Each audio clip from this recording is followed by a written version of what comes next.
एक मोठी आणि महत्त्वाची बातमी आपल्यापर्यंत पोहोचते। रायगडमधल्या राजमाता जिजाऊ समाधी इथला विद्युत पुरवठा खंडित झालेला आहे। वीज बिल न भरल्यानं महावितरण कंपनीनं ही कारवाई केल्याची माहिती मिळते।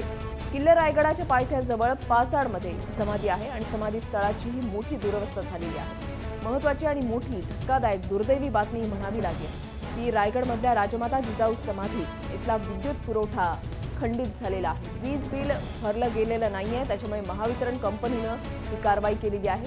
शिवाय समाधी स्थळाची सुद्धा मोठ्या प्रमाणात दुरवस्था झाल्याचं पाहायला मिळतंय। एकीकडे आपण म्हणतो की गडकिल्ल्यांचं संवर्धन झालं पाहिजे, मात्र दुसरीकडे अशा पद्धतीची ही दुर्दैवी घटना।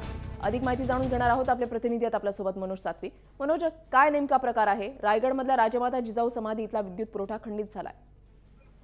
नक्कीच वृषाली, अत्यंत लाजिरवाणी गोष्ट म्हणावी लागेल, कारण एकीकडे गड किल्ल्यांच्या सुशोभीकरण आणि संवर्धनासाठी सरकारकडून लाखो रुपयाची आणि कोट्यावधी रुपयांची योजनेची घोषणा केल्या जातात फक्त, मात्र त्याची अंमलबजावणी कुठल्याही प्रकारे होताना आपल्याला दिसत नाही। ज्या शिवरायांचं नाव घेतलं जातं त्या शिवरायांना जन्म देणाऱ्या जिजाऊ यांची जी समाधी आहे, रायगडाच्या पायथ्याशी समाधी आहे आणि या समाधीच्या संवर्धनासाठी सरकारकडून अतिशय हलगर्जीपणा होताना बघायला मिळतोय, कारण समाधीची खूप दुरवस्था आहे आणि गेल्या 4 ते 5 महिन्यापासून या समाधी स्थळाची जी वीज पुरवठा होता तो खंडित केलेला आहे आणि त्यामुळं येथील नागरिकांमध्ये प्रचंड रोष आहे।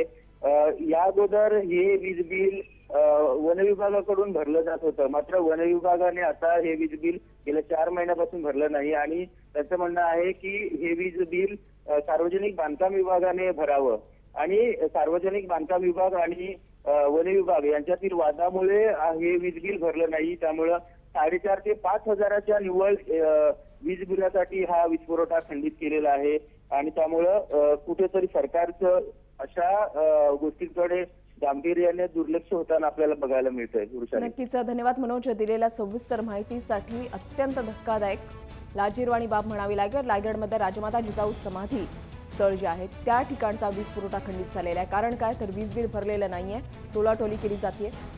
वन विभाग म्हणतंय की सार्वजनिक बांधकाम विभागाचं हे काम आहे की त्यांनी आता बिल भरलं पाहिजे, मात्र अशामध्ये गड किल्ल्यांचं नुकसान होतंय, समाधी स्थळाची मोठी सुद्धा दुरवस्था या ठिकाणी झालेली आहे। सरकारनं याकडे त्वरित लक्ष देणं गरजेचं आहे।